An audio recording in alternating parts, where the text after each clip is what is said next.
Assalamualaikum warahmatullahi wabarakatuh. Izin memperkenalkan diri, nama saya Putri Febriola, NPM 1903020042 dari Prodi Perbankan Syariah kelas C. Jadi, saya di sini akan menjelaskan materi tentang fungsi dari manajemen risiko pada perbankan dan juga jenis-jenis risiko pada perbankan. Nah, langsung saja kita membahas materi yang pertama, yaitu fungsi dari manajemen risiko pada perbankan. Nah, apa sih fungsi dari diterapkannya manajemen risiko pada perbankan? Jadi, dengan diterapkannya manajemen risiko pada perbankan, itu tentunya akan meningkatkan shareholder value. Yang kedua, juga dapat menyediakan informasi kepada pengelola bank jika di kemudian hari itu terdapat kerugian yang akan dialami oleh bank. Selanjutnya, juga dapat meningkatkan metode dalam pengambilan keputusan secara sistematis berdasarkan informasi yang tersedia. Nah, jadi informasi yang tersedia ini yang dapat digunakan sebagai landasan dalam pengukuran yang akurat terhadap kinerja bank. Nah, langsung saja kita ke materi selanjutnya, yaitu jenis-jenis resiko yang ada pada perbankan. Nah, jadi di dalam perbankan itu terdapat berbagai macam jenis resiko. Resiko itu tersendiri ada 8, yaitu yang pertama adalah resiko kredit. Jadi resiko kredit ini adalah resiko yang ditimbulkan akibat ketidakmampuan atau kegagalan debitur atau pihak lain dalam memenuhi kewajibannya kepada bank. Contohnya seperti terkonsentrasinya penyaluran penyediaan dana, produk, pembiayaan, dan lain-lain. Nah, sedangkan bagi otoritas pengawasan, dengan diterapkannya manajemen risiko ini tentunya dapat mempermudah melakukan penilaian dalam hal risiko kerugian yang sedang dihadapi oleh bank, yang tentunya itu mempengaruhi permodalan.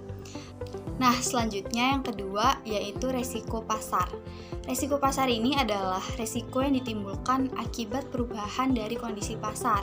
Contohnya seperti perubahan nilai tukar, perubahan resiko suku bunga, resiko ekuitas, atau resiko komoditas, dan lain-lain. Nah, selanjutnya yaitu ada resiko likuiditas. Nah, resiko likuiditas ini adalah resiko yang ditimbulkan akibat ketidakmampuan bank dalam memenuhi kewajiban jatuh temponya yang bersumber dari pendanaan arus kas. Selanjutnya yaitu resiko operasional. Nah, resiko operasional ini adalah resiko yang ditimbulkan akibat kegagalan dari proses internal seperti kegagalan kesalahan manusia atau kegagalan sistem dan lain sebagainya. Selanjutnya ada resiko hukum. Nah, jadi resiko hukum ini adalah resiko yang ditimbulkan akibat kelemahan hukum, bisa jadi karena kelemahan aspek yuridisnya dan ketidaktersediaan undang-undang. Selanjutnya yang keenam itu ada resiko strategik. Nah, resiko strategik ini adalah resiko yang ditimbulkan akibat ketidaktepatan bank dalam mengambil sebuah keputusan dan strategi-strategi.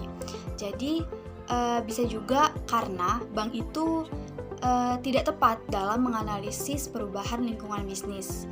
Nah, selanjutnya yang ketujuh ada resiko kepatuhan. Nah, resiko kepatuhan ini adalah resiko yang ditimbulkan akibat bank itu tidak patuh terhadap ketentuan dan terhadap undang-undang yang telah ditentukan. Nah, selanjutnya yang terakhir, yang ke-8, itu ada resiko reputasi. Nah, resiko reputasi ini resiko yang ditimbulkan akibat menurunnya tingkat kepercayaan stakeholder yang bersumber dari perspektif negatif terhadap bank. Nah, itu tadi penjelasan dari saya mengenai fungsi dari manajemen risiko dan juga jenis-jenis risiko pada perbankan. Semoga apa yang saya jelaskan bisa bermanfaat bagi kita semua. Jika ada kesalahan, saya mohon maaf. Saya akhiri. Wassalamualaikum warahmatullahi wabarakatuh.